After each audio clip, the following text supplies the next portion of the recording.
Hi, welcome to the F1 Time Portal, a Formula One history podcast by a couple of friends that love Formula One.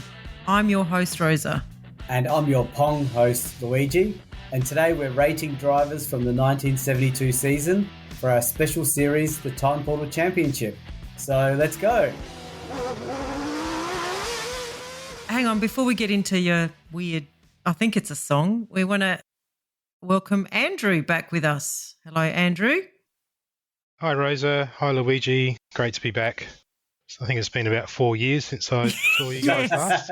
We do say you are like the Olympics. Exactly. yeah. Well, I am the Olympic year, 1972. You are the Olympics. Where were the Olympics held in 1972? Was that like Helsinki or something? I'm guessing Barcelona.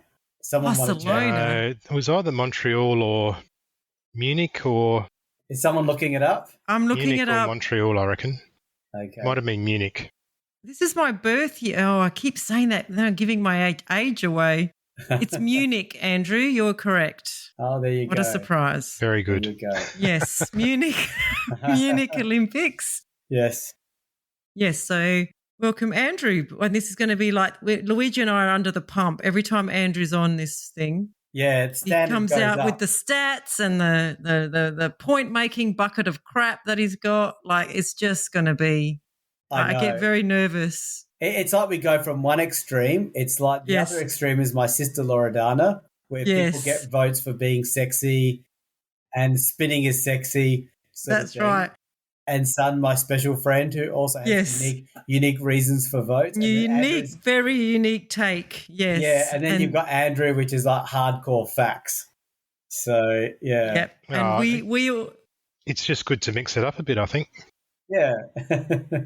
We also tell other people that they shouldn't be rewarding mediocrity. And so, that's your gift to us. That should be that's a common motto that I live by. Yes. So, Louis, Pong. What is Pong? Are you serious? Is that a game? Yeah, Andrew. Do you know the game? It's a computer game.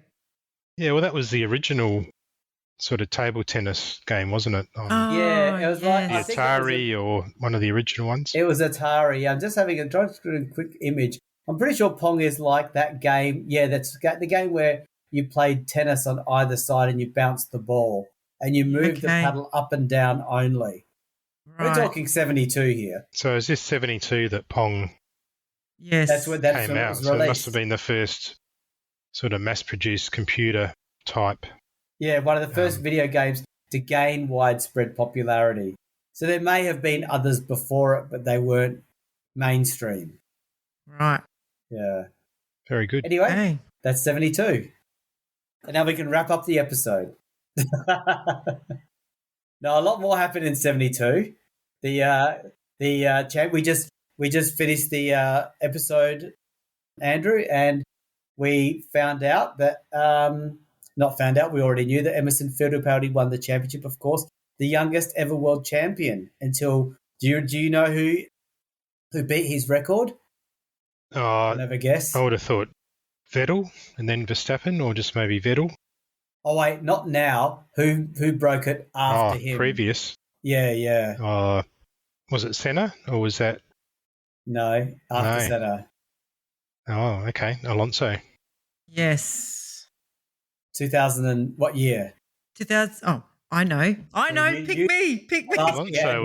Alonso was 2005 and 06. That was after Schumacher's dominance. Yes. So this is basically, he held the record for the youngest champion from 72 to 2005. Which I think we worked out was 28 plus 5. Which is 33 years. 33 years, Luigi. Yeah, plus 5. Yeah. Anyway, you have pretty enough fingers to do that counting, Rosa. It wasn't me, it was actually Louis. Yeah, I struggled with it, yeah. So there's a 12-race season, so should we get started? Yes. Absolutely. Okay, so starting with the Argentinian race, and for those of you that are new, we pick these top 3 or whatever that combination is independently of one another, and Rose is the only one that sees it all together, but only at the last moment, really. And we do a very short race review. For those of you that are new, if you want to hear the full race review, this is a five-parter 1972. So this is only a short review we do now. So the Argentinian race, Carlos Reutemann was making his F1 debut and got a surprise pole position in the BRM with his teammate. Was he in BRM? No, he was in Brabham. I thought it was Brabham, but... I think it was Brabham. Yes. Yeah, it was. So there's a typo there. With his teammate Graham Hill right near the back. At race start, Stewart in the Tyrrell stormed from second into the lead. Reutemann took second, but later fell back to seventh due to a poor tyre choice he made in the hot conditions. Fittipaldi was second for most of the race, but he retired.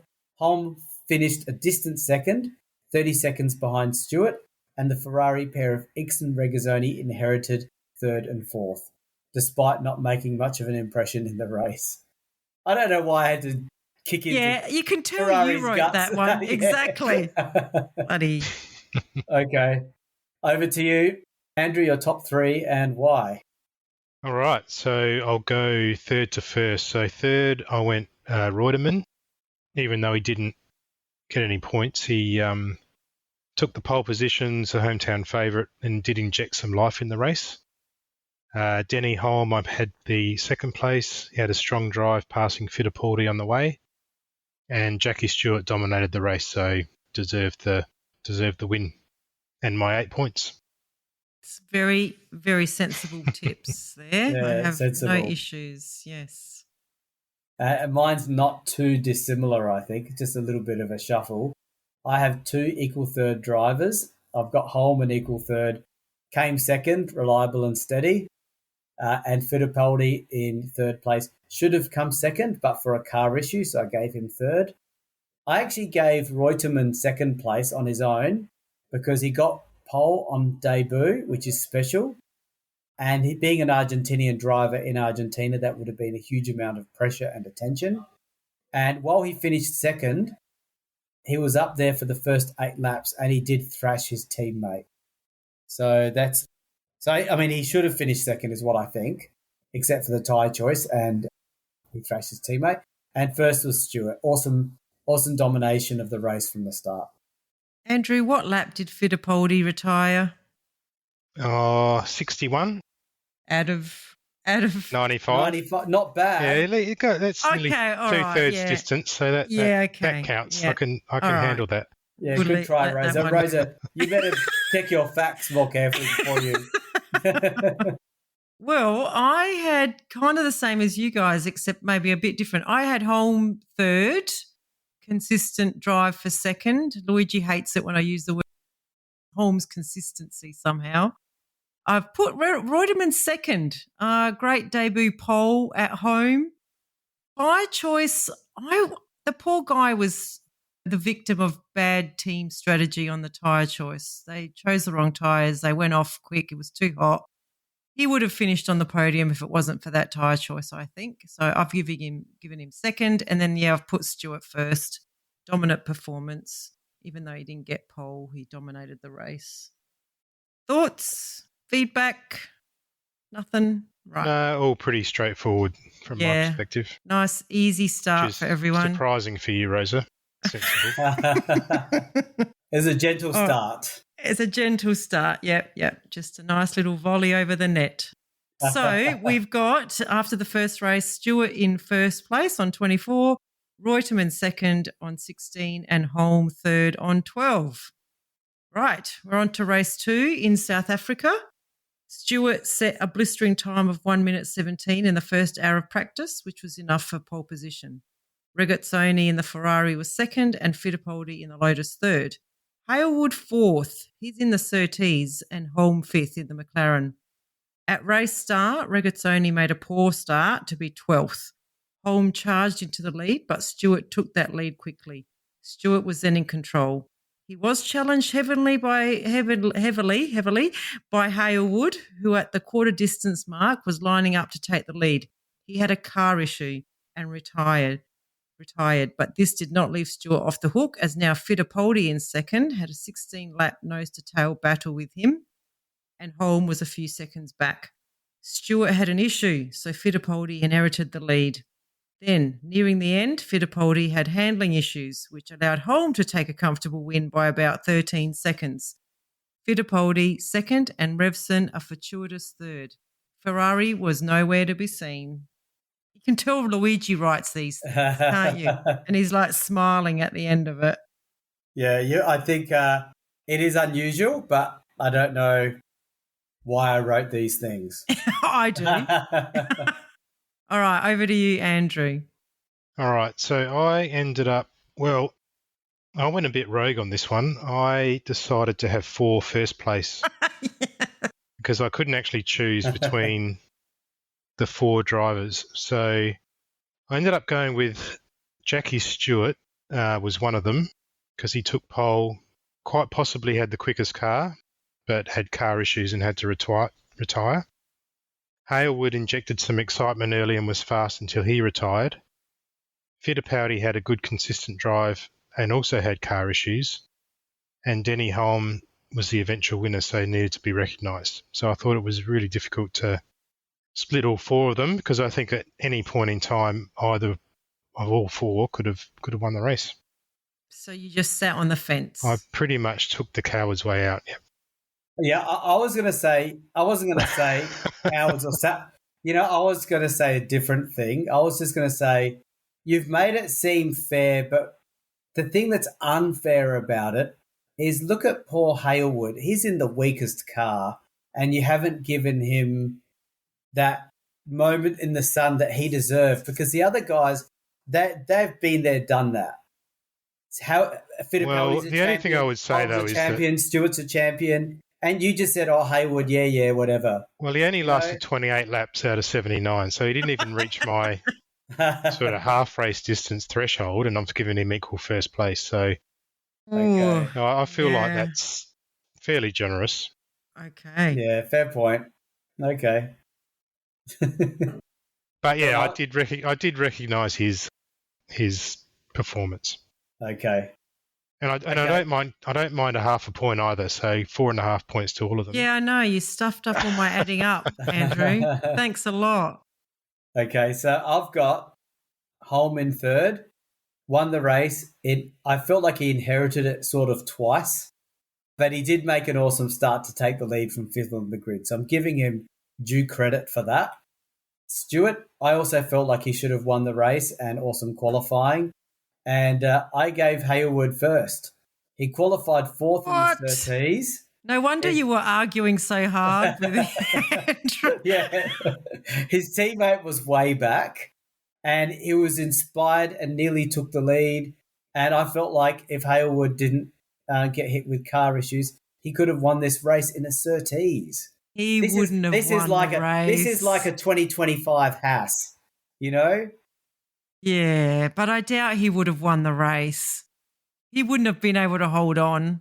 And to be fair, he retired that early that he did win the race back to the hotel. So he won a race. He won a race, not the race. Yeah, okay. Well, that's big. That's a big call for me because you guys know I'm a Stewart fan. So for me to give Hailwood first, I have no bias towards Hailwood. I don't even know his nationality other than he's probably a white male. I think they all were. Yes. I don't know what he was He's either. from Britain. He's from Britain. No, he was from Britain. I was thinking US, but yeah. Well, I also did something a bit strange in this one, similar to Andrew, although I can feel the judgment coming in already. So what I've done is I've put Hailwood third because it was a great drive in the 13s. His challenge for the lead didn't really take any notice of the fact that he was in a 30s and, yes, needed some recognition. I had Holm outright second, consistent, up there again, and always in a good spot to take advantage for a win. So he gets my 6 points. But then I shared the number 1 spot between Stewart and Fittipaldi. Great battle for first. Lucky that Fittipaldi had a car issue in the end, and unlucky for Fittipaldi that he had a car issue in the end. So, yes, that's what I ended up with. Interesting. So, can I just clarify? So, the person you gave second to, you gave more points to the people you gave first to. That appears to be correct, Andrew. That appears to be what the maths has done. Yes, that is correct. All right, so it's the maths problem. It's not a Rosa Yeah, it's a problem. maths problem. That's Right. right. Because Stuart and Peter Fittipaldi, they're on the top step of the podium. Yeah. Yeah, they both lose. Okay. Yeah, In theory, it So should they're have been crammed first into the and top second. step, and everyone else who didn't finish but- first have the whole step to the podium to themselves. But in my defence, Holm did win the race. So he won it by 13 seconds. So he got my 6 points. And I think No, that's I a think very you're strong having defence. A bet each way here. Says the guy who gave 4 people 4.5 each. Yeah, well, I admitted it. I was happy to admit it. All right. Well, now I have to read out half marks. Thanks to Andrew. So Stuart is in the lead with 38.5. Holm is second with 26.5. And Halewood, thanks largely to Luigi, is third on 16.5. Only 0.5 of a point ahead of Reutemann. Interesting. Okay. So now we're up to the Spanish Grand Prix, the third race of the season. So Ix earns a superb pole position, followed by Holm and Fittipaldi. This was the first race in history that two brothers would start. Always good to have these little interesting stats in the books. At race start, Holm shot into the lead, but he had gear issues. On lap 2, Fittipaldi's fire extinguisher went off in his car. Stewart then took the lead, but he also did not have the pace to dominate the race. So Fittipaldi, taking advantage of some uncertainty, took the lead early on. By the way, I think the fire extinguisher went off before the race started, by the way. And he had to change outfit, didn't he, Rosa, from memory? Yes. Yeah. So Fittipaldi took advantage of some uncertainty and took the lead early on and went on to dominate the race. Stewart retired due to damage to his car from a spin. Holm fell back and retired due to his gearbox issues, and Ix came a solid but distant second, 20 seconds behind Fittipaldi, and Regazzoni was third in the other Ferrari, a lap behind the leader. Over to you, Andrew. Okay, so I went through it third and 4 points to Holm due to his good start, and he had a strong race until he retired. Jackie Ix, 6 points, took pole position, was a strong second place, and he did take the fastest lap. But I gave Fittipaldi the 8 points, who, despite having his fire extinguisher issues, still won comfortably. And I couldn't give Jackie Stewart any points because he seemed to have a bit of an off race. A few spins and just maybe wasn't himself. No. We do find out later that he was battling. Well, he goes on a rest on doctor's orders. So, yeah, it's probably playing out a bit here that, yeah, it wasn't a normal Stewart race, was it?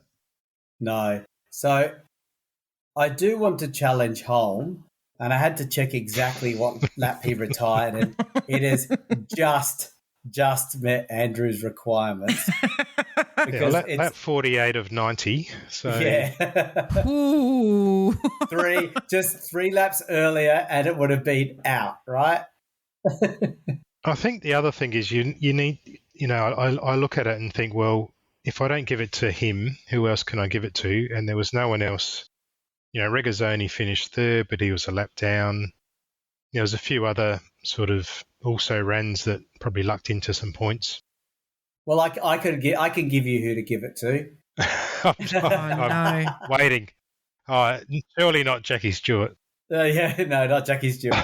It's worse. It's worse than that, Andrew. It's really? worse. Is it that? Yeah. It's not that bad. Well, I gave third place to the Fittipaldi brothers. First time ever. I'm tipping my hat to. I mean, have you got a brother, Andrew? Well, I do, but there you go. Imagine you were in Formula One. Just put yourself in Formula One and your brother's lining up on the grid. How special a day is that to you? Oh, it'd be a dream come true, surely. There you go. So I've just put you on the podium, so congratulations. You're welcome. Oh, thank you. I'm trying. And what did Emerson's brother do? He didn't do Wilson. a lot, did he? It was the fact that he achieved Formula One. Oh, okay. All right, so now we're giving out just points for starting. Participation awards. Participation awards. First time ever participation awards. I'm sure they were. I'm sure Wilson wasn't given the drive for sympathy. I'm sure there was some. Unlike you've given him points for sympathy. Yeah, look, it's a memorable occasion, right? And it doesn't happen too many other times. I think it only ever happens one other time. I think it's just them and the Shoemaker brothers, right? Is there anyone else? Yes. No. Yeah. Well, At the like we same said, time. Charles and his brother did start a practice session together, but not a race, I don't think. Mm. So anyway, that's what you do when you don't have a good third place. Okay. Oh. Well, I'll take that into account. Second, I've got X, just a robust second place. And Fittipaldi, strong race, clever tactics at the start, and did well for his fire extinguisher to go off. Oh, it looks like it went off on lap 2. I thought Yes. it went on the warm-up lap. Oh, you mean the warm-up lap 2? No, it was during lap 2. It was lap 2. Well, good on him for despite that, winning the race. Yes. So does that mean that Emerson Fittipaldi gets 8 points and half of 4 points? Does he get 10 or? No, I don't. I probably should have done that, Andrew. I've just or is he called just it part of the duo, the Fittipaldi brothers? Yes, I've called it the duo. That's right, because he just had it as the Fittipaldi brothers. I know. I probably should have dug a bit deeper, but I didn't because I thought it was ridiculous. I mean, no, it was just. No, I'm with you, Rosa. I wouldn't. I just didn't want to even. Seems like a way of actually, giving more points to one driver by manipulating something. I'm glad you didn't split it out because that was not my intention. FYI. Okay. I would not. I would have actually had more respect for you if that was your intention, rather than just shoving it into some sort of weird Fittipaldi brothers category. You're not giving any respect to Mother Fittipaldi here or Father Fittipaldi. Just saying. No, I'm not. I take that on. Absolutely. Yeah, okay. Well, for my maybe it should have been the whole Fittipaldi family that actually made him. Well, maybe. Is it too late for me to give it to X's mother? Yeah. Because I've given it to X for my third place. But yes, maybe next time I'll think about where he's come from. I said X third for my 4 points. Pole, but was running third for most of the race and had some lucky retirements ahead of him. I had Holmes second. I think he would have finished second if not for the gear issues he experienced during the race. And then I had Fittipaldi first. Great drive despite the extra challenges.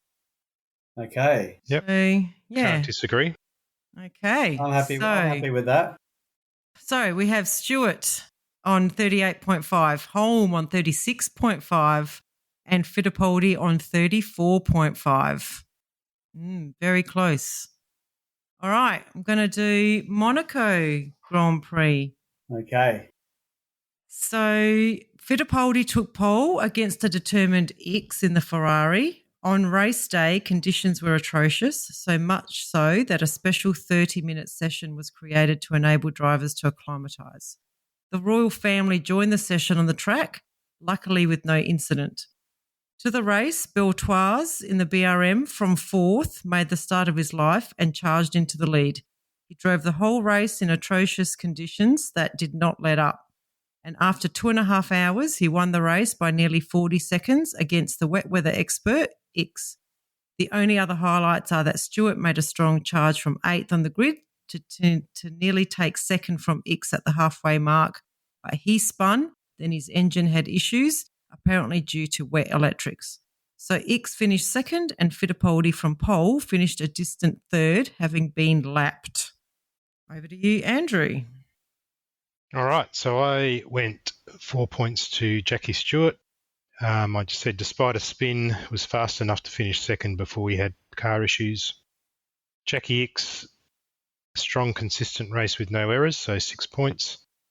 And I'm glad you pronounced it Beltoise, because otherwise I wouldn't have known how to pronounce it. But who else could it be for the 8 points? Very impressive. Won very easily and no errors. So 8 points to Beltoise, maybe the first and last time that I ever give him points. I mean, if he had to choose a race to get into the lead, this was it. In Monaco in wet conditions, he chose the right race to do that. So yes, I I think that was a very good first choice. I'm surprised you gave Stuart points there, Andrew. He spun. But are you giving him credit because it's a wet race? Like, that's a driver error. Yeah, I'd have to have a look at how he spun, but I think he might have spun and then he actually came back through the field before he had some issues. So he might have redeemed himself. He ended up fourth. He recovered back from. Yeah. Okay. All right. I think he charged back to take second, but then he had some issues. Wet electrics. Okay, fair enough. That would do it for anyone, wet electrics. and I sort of not complaining because I had Stuart up there too. But I had third place. I had 2 equal thirds. Third was Stuart because he did a great charge from 8th on the grid to nearly passing Ix, who did he came second. So he did really well there. But his underpowered engine held him back from finishing this race. Well, he did finish a race. He finished 4th, but he was 2 laps down. Well, it wasn't underpowered. It was just wet. Yeah. And he was driving with it. He was driving with an ulcer issue too, which we find out later. Yeah, he's feeling his best. This is true. I also had an equal third, the royal family car. Oh my God, Luigi! Here we go. What? That's got to be worse than the brothers, the Fittipaldi brothers. It is a little bit worse, but they drove onto the track during the acclimatization drive due to the weather while the F1 cars are on the track. I mean, that's got to be acknowledged as pretty crazy and funny and worth some points. I mean, that's not going to happen ever again. Very 1972. True. This is true. The rest of my picks are less interesting. I've got Ix in second. So more sensible, but probably more worthy of points. Yep. So fastest on Friday, second on the grid, finished second. Just a good all-round weekend. And Beltoise, anyone who couldn't put Beltoise in first. What a win in atrocious conditions. He showed Ix the way, who's apparently the wet weather master, which I don't subscribe to. And he did the amazing start of his life. What do you mean you don't subscribe to it? Oh, I think it's a little bit overstated. I think he's a good driver, but other drivers are good in the wet too. It's just some of his wins have been in the wet. He spun Stuart. And with a stomach ulcer. Have you ever had a stomach ulcer? I haven't. No, to be honest, so, no, I have not. But I mean, I've never driven a Formula One car either, so no. Yeah. I feel like Andrew would be good at it. Having a stomach ulcer.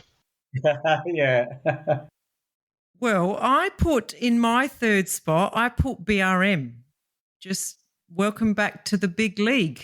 Like I couldn't put Stuart in there, although you did make a good case for him making his way back up after his spin. So, but I didn't feel like putting him in. If you're driving in a car, if you're there on the track, you should not be, you should be fit to drive. So I don't give any points for driving with a stomach ulcer. He should have not driven if he couldn't.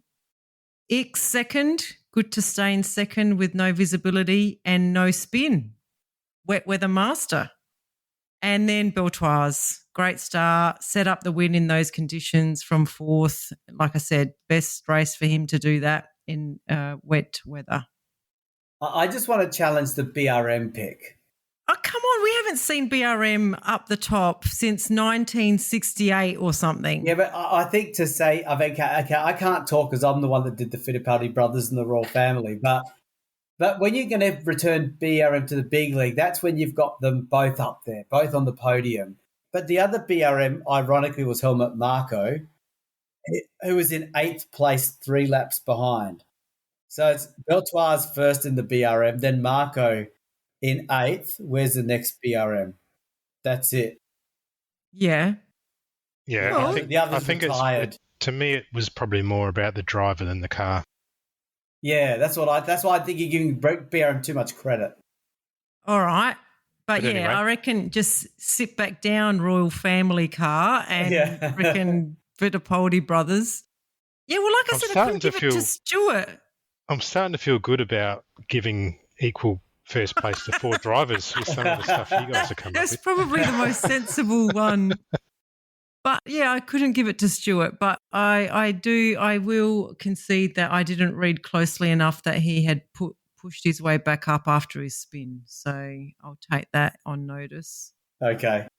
We do have Stuart in the lead though after 4 races, 44.5 points for him. Holmes second on 36.5 and Fittipaldi third on 34.5. So neither of those 2 drivers actually got extra points, but Stuart did, thanks to you two. So yeah, and X is in 4th on 34 points. So it's close. It is pretty close, actually. We don't normally see it this close after 4 races, do we? No. Well, I think the interesting thing is that Fittipaldi's actually leading the championship on 19, the real championship. Is he really? And Jackie Stewart only had 12. So wow, we've given Jackie Stewart a lot of wins, a lot of points. A lot of credit. We see through the results, we see the reality. Yeah. All right, over to you, Louis. Oh, we're taking a break now already. Yeah, we're taking a break. I know. We've only done 4 races and we've already hit our target time. We've been having too much fun picking on each other's tips. That's right. All right. Well, we'll call it there and we'll come back for the second part. Okay, bye. Bye.